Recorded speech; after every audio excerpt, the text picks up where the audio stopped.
Do osnutka udruge Bolje sutra došlo je iz razloga što je nas nekolicina građana, odnosno 33, bilo nezadovoljno postojećim stanjem u gradu Koprivnici. Mislim tu konkretno na arhitektonske i urbanističke barijere koje su zapravo bile velika prepreka da mi sudjelujemo u javnom životu. Sad već nakon 21 godine slika Koprivnice se totalno promijenila. Tako da smo sad ja mogu reći onako slobodno, od nevidljivih građana postali jako, jako vidljivi. Donacija Zaklade Novo sutra je izuzetno bitna. Zbog čega? Zbog toga što je ovo nova usluga koju ćemo moći pružati našim članovima. Jer naime uvijek su u nekakvim statičnim događanjima gdje im se netko drugi im osmisli sadržaje, a ovdje će moći samostalno, naravno bez asistenata i pomagača neće biti moguće, ali evo vrlo kreativna crta njihova će moći doći do izražaja, a i ono što je najvažnije bilo meni, često sam znala slušati kako bi željeli saditi nešto, a naravno u zemlji to ne mogu i evo ova donacija će omogućiti da naši članovi imaju da li svako svoj vrt, da li zajednički, ali uglavnom vrtove zaista po našim željama.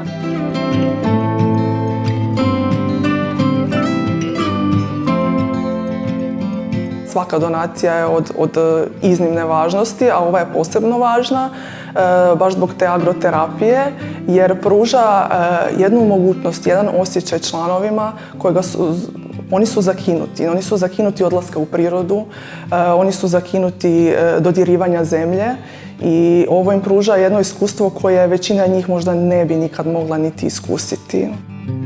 To su takozvane uzdignute gredice koje su, ajmo reći, u visini stola, što znači da osoba u kolicima može doći ispod te gredice jer su nakošene i ona može direktno rukama raditi u zemlji.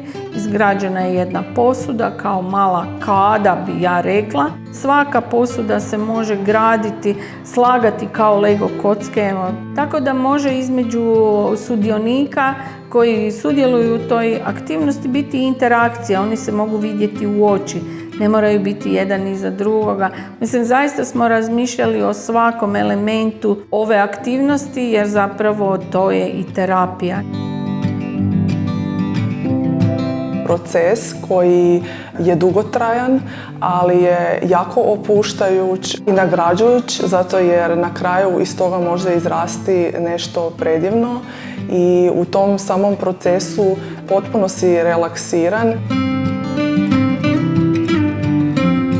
Puno toga je meni udruga donesla i promijenila mi je život u potpunosti, od samog osnaživanja do mogućnosti zaposlenja, novih prijateljstava, poznanstava, profesionalnih poslovnih mogućnosti, suradnje sa drugim udrugama, putovanja. Bez obzira na to što imamo članove sa različitim poteškoćama i stanjima, ovdje oni nekako osjećaju i tu pripadnost i zajedništvo i osjećaju se dobro. U ovom novom prostoru u kojem smo sada, koji ima 3044 kvadrata i vanjsku površinu za koju smo i namijenili ove uzdignute gredice, je taj da napravimo jedan prekrasan vrt.